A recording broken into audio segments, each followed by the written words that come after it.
What I want to discuss tonight is that, as the Thought Poet, hello everybody, it's the Thought Poet once again. I'm coming to you tonight to discuss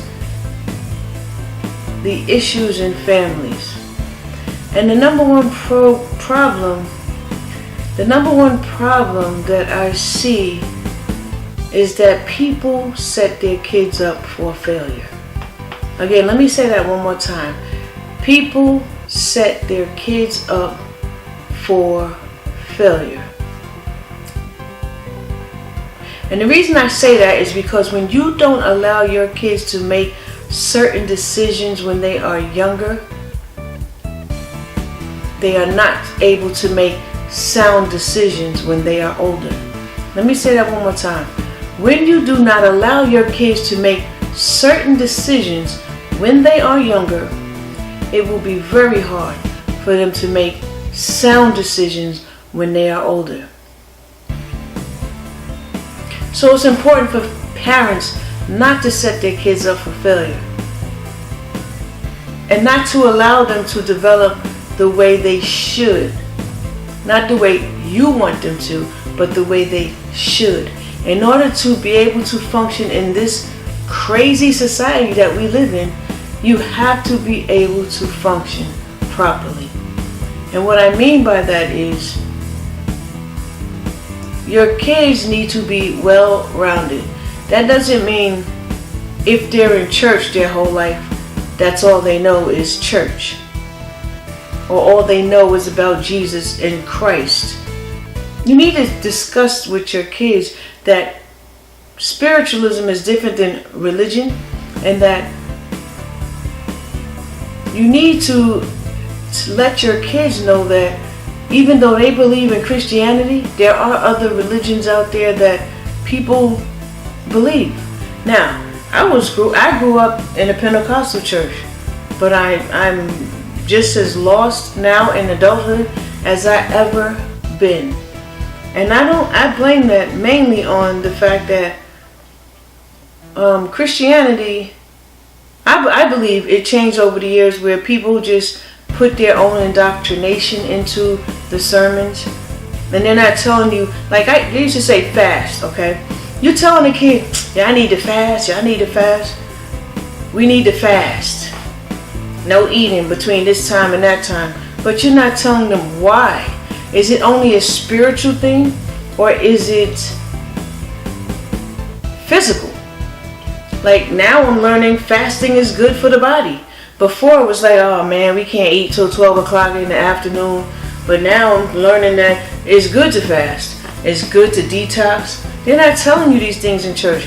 When people shouting and jumping up and down, it's good to exercise. I think they used to say that it's good to exercise. You know, some of y'all got arthritis because you ain't moving. And I get it, you know what I'm saying? So people used to shout, run around the church and do that. That's good. Bodily exercise is always good. But no one expressed why it is necessary to fast. And so we grew up thinking that, you know, fasting was this thing that we hated. Oh man, we can't eat till 12 o'clock. What is this? Oh, we gotta fast till 5 o'clock. I mean, you have to explain to your kids. And see, we came up in a church that they preached hard, but they didn't explain these things down to the pebble where you can understand it. They didn't describe it down to the grain of salt, so it's simple to like process. And so now, you know, you have to learn these things later in life, you know, what it means. Your bodies are suffering. The older you get, the more problems you're having. The arthritis is coming. Yeah, why? Because I mean, but you know, not even just the fasting thing. Like I said, you know, parents need to allow their kids to make certain decisions.